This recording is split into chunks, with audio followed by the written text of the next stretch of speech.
लेकिन इनके साथ है। गाना आया पवन सिंह का लाल घाघरा चर्चा में है क्या? कैसे चर्चा में? पवन सिंह का लाल घाघरा। अब लाल घाघरा को मैं अच्छा कैसे कह दूं? बताइए, उसमें मेरे गर्दन पे लाठी लेके पड़ जाएगा सब कि मनीष का सब घाघरा लाल घाघरा को अच्छा कह दिया। भाई अच्छा गाना जो गाएगा सिंगर उसका प्रमोट मतलब कि सब लोग मिलके करेंगे बस।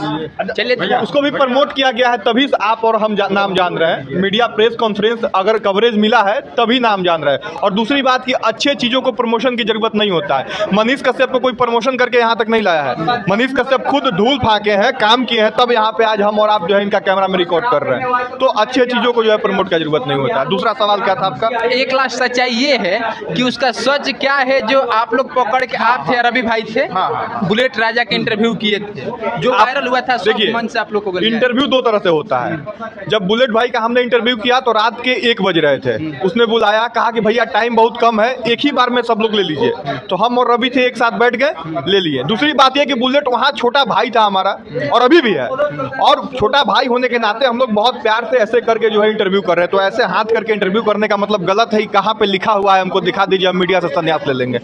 ऐसे हाथ करके इंटरव्यू लेना, ऑन कैमरे बोल रहे हैं, ऐसे हाथ करके इंटरव्यू लेना कहाँ गलत है साबित कर दीजिए, मीडिया से संन्यास लेंगे, कैमरा पे नहीं।